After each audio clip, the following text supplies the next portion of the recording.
आर्य समाज की उपलब्धियों के बारे में आप और हमने खूब सुनते आ रहे हैं, लेकिन उसको आगे कैसे बढ़ाना, इस पर हमारा चिंतन प्रयास दोनों ही कम है। और ये सम्मेलन जो होते हैं वास्तव में ये चिंतन के और बिखरे हुए लोगों को संगठित करने के लिए होना चाहिए।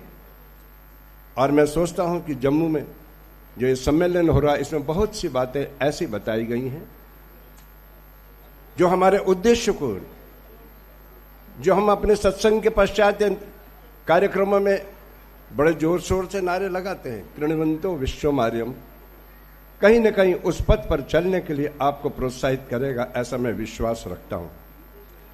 समाज में जितने भी महापुरुष हुए या जितनी भी संस्थाएं हैं, इनके दो कारण से इनकी पहचान होती है।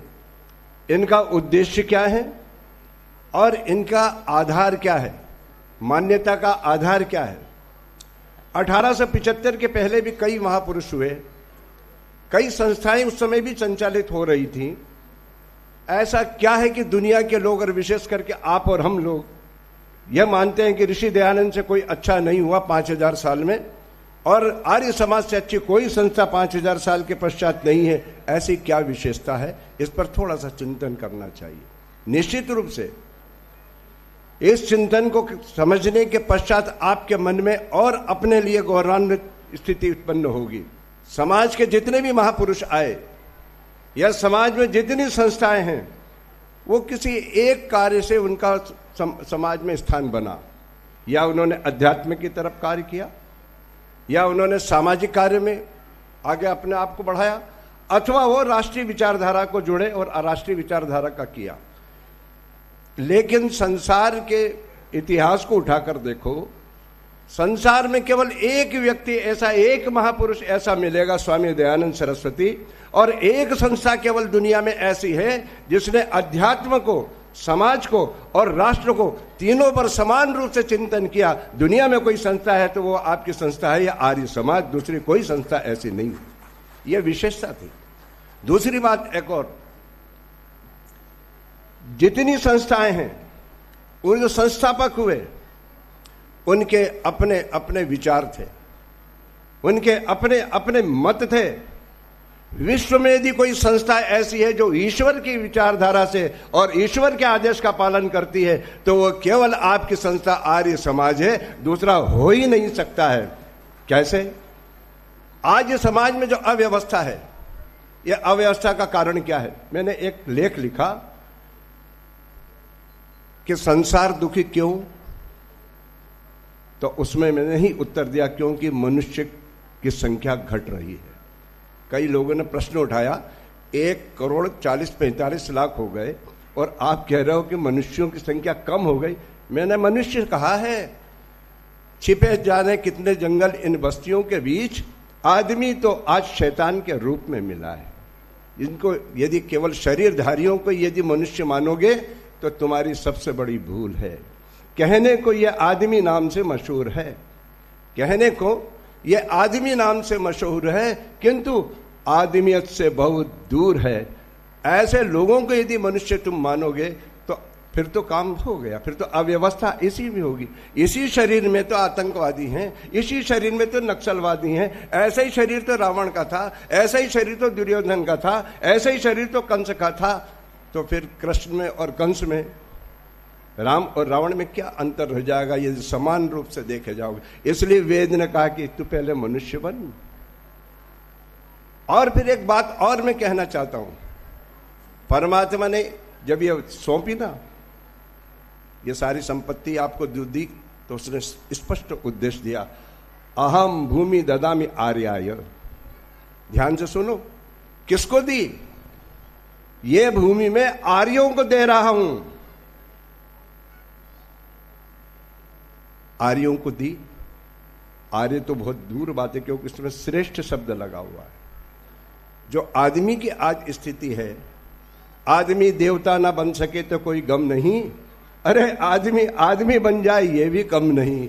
इसलिए वेद ने सबसे पहले कहा कि तू मनुष्य तो बन। आज हम सब कुछ बन रहे हैं, डॉक्टर बन रहे हैं, इंजीनियर बन रहे हैं, व्यापारी बन रहे हैं, वकील बन रहे हैं, नेता बन रहे हैं और पता नहीं क्या क्या बन रहे हैं, किंतु मनुष्य बनने की व्यवस्था हमने समाप्त कर दी है। उसका परिणाम हम भुगत रहे हैं। हम कहते हैं सर्वे भवन्तु सुखिना, रोज पढ़ते हैं तमसो मा ज्योतिर्गमय, फिर कहते हैं वसुधैव कुटुंबकम। यह कैसे संभव होगा? इसका मार्ग यदि कोई है तो संसार में केवल केवल आर्य समाज का मार्ग ही है। मैं प्रमाणिक और तथ्य के साथ में ये बात कह रहा हूं, केवल आर्य समाज का एक सेवक हूं, कार्य करता हूं, इस दृष्टि से नहीं कह रहा हूं। मेरा जन्म आर्य परिवार में हुआ, माता और पिता दोनों स्वतंत्रता संग्राम सेनानी भी थे और आर्य समाजी थे। वो संस्कार मुझे मिले, किंतु जब मैंने बड़ा होकर महर्षि दयानंद को और कुछ साहित्य को पढ़ा तो मुझ में और कट्टरता आ गई, मैं और पक्का हो गया। तो मैं, क्योंकि समय की मर्यादा को ध्यान में रखते हुए थोड़ी सी बात कर रहा हूं। सर्वे भवन्तु सुखिना की बातचीत की, तो भाई सुख कैसे प्राप्त होगा? सुख तो प्राप्त होगा सुखस्य मूलम धर्म, कि सुख तो धर्म से प्राप्त होगा। और फिर आगे कहा धर्मस्य मूलम वेद, कि धर्म का मूल तो वेद है। तो वेद की बातचीत कौन कर रहा है? बीमारी है वो औषधि जो खाना चाहिए, कौन आपको दे रहा है? कौन इस संसार? तो वेद की बातचीत करना जो करता है तो वो केवल आपका ही संगठन तो कर सकता है। असतो मा सद्गमय की बातचीत करते हैं, तमसो मा ज्योतिर्गमय की बातचीत करते हैं। तो हमारा तो उद्देश्य है कि अविद्या का नाश और विद्या की वृद्धि करना चाहिए। यही तो महर्षि ने हमारे को दिया है। तो आज आपका जो संगठन है ये ईश्वरीय वाणी जो है, ईश्वरीय जो आज्ञा है उसको पूर्ण करने में लगा है। सर्वे भवन्तु सुखिना की यदि कोई बात सिद्ध होगी तो आर्य समाज के सिद्धांतों पर चलकर होगी, क्योंकि इसमें व्यक्ति तक सीमित अपने आप को रखना निषेध है। आर्य समाज का नियम पढ़िए, यह पार्श्विक प्रवृत्ति है कि केवल अपने लिए जो जीते हैं, संसार का उपकार करना, प्रत्येक को अपनी उन्नति में संतुष्ट नहीं रहना। बताओ समाजवाद का और सबको सुखी करने का इससे बड़ा सिद्धांत क्या हो सकता है? यह केवल केवल आर्य समाज आपके इस संस्था के माध्यम से इस समाज तक पहुंचेगा।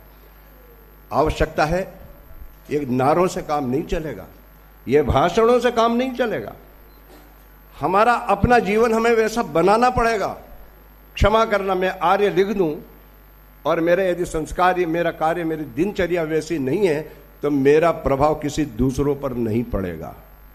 ऋषि ने जब हरिद्वार में देखा कि मेरी इतनी बात का भी कुछ प्रभाव नहीं पड़ रहा है, कोई ना कोई कारण तो होगा। ऋषि जब चिंता कर सकते हैं और उसके लिए फिर जाते हैं, वो तपस्या करते हैं, तो हम तो बहुत साधारण व्यक्ति हैं। कहीं ना कहीं हमारे में कुछ कमी है। हमारी वाणी में हो सकती है, हमारे ज्ञान में हो सकती है, हमारे स्वाध्याय में हो सकती है। आप किसी को ठीक से समझा नहीं पाते हैं और सबसे बड़ा कारण है आपका प्रभाव उस पर ज्यादा पड़ेगा, उस व्यक्ति का ज्यादा होगा जिसके जीवन में वही सत्यता है। ऋषि दयानंद के जीवन में सत्यता थी। हमारा आधार, हमारा उद्देश्य तो संसार को श्रेष्ठ बनाने का है और हमारी संस्था का आधार परमेश्वर की वाणी और ऋषि दयानंद का चरित्र है। जितना हम वेद पर विश्वास करते हैं, हमने अच्छी तरह देख लिया, खूब पढ़ा, खुद समझा, दूसरे लोगों से भी सुना। ऋषि दयानंद का चरित्र भी उतना ही सत्य है जितना हम धर्म को सत्य मानते हैं, जितना वेद को सत्य मानते हैं। इसलिए हमारे जीवन का आधार तो वही है और सत्य जो होता है शाश्वत होता है, सनातन होता है। जिस समय आर्य समाज की स्थापना हुई थी उस समय रामकृष्ण मिशन, प्रार्थना सभा, थियोसोफिकल सोसाइटी, ब्रह्म समाज आदि आदि कई संस्थाएं हुई थी। आज कहां हैं? महर्षि के सामने एक प्रस्ताव रखा था। महर्षि से कहा कि आप जो कहते हैं कि वेद ही सब कुछ है, आप केवल इतना कर दो, वेद भी है, अर्थात दूसरी पुस्तकें भी इसी के समान है। महर्षि ने कहा ना, यदि महर्षि उस बात को स्वीकार कर लेते तो आज आधा संसार महर्षि की बातों को मानकर और आर्य समाज के साथ में जुड़ जाता। लेकिन ऋषि ने कहा नहीं, मैं धर्म के मार्ग पर चल रहा हूं, नहीं सत्यात् परो धर्म, कि जहां सत्य नहीं है वहां धर्म हो ही नहीं सकता है। इसलिए महर्षि ने उनकी बात को कर दिया, हटा दिया। हमारे सामने, कई लोगों के सामने समस्या आती है। हम जब विचारधारा की बातचीत करते हैं, भाषण बहुत बढ़िया देते हैं, हमारा स्वार्थ सामने आता है तो हम उससे कट जाते हैं। ये दोहरा चरित्र आपका न आपके लिए ठीक है और न समाज के लिए, संगठन के लिए ठीक है। जैसे हैं वैसा ही बताओ। आज दुर्भाग्य है कि मनुष्य वह बताने का प्रयास करता है जो वो नहीं है, और जो है यदि उसमें कोई त्रुटि उसको छिपाकर उसके विपरीत अपना प्रदर्शन करता है। ये दोहरा चरित्र नहीं होना चाहिए। आपका वाणी जिस प्रकार की है, आपकी दिनचर्या, आपके परिवार में यदि आप संध्या करते हैं, यज्ञ करते हैं, तो आपके बच्चों को बताने की आवश्यकता नहीं होगी।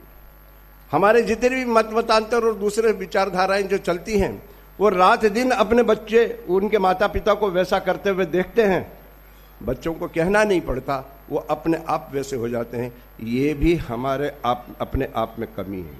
आर्य समाज के जो हम सदस्य हैं ना, जरा उठाकर देखना सभासद कौन बनता है।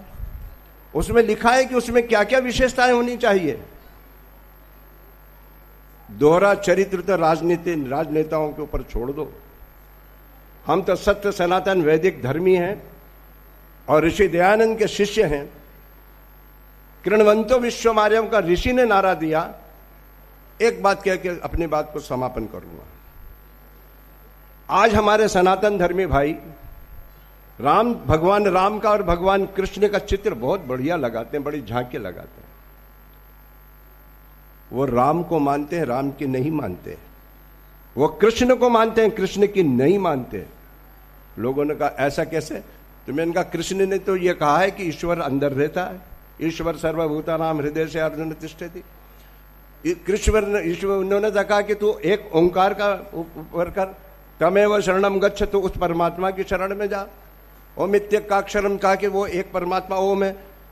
हम कृष्ण की जय बोलने वाले कितने कृष्ण की बात को मानते हैं।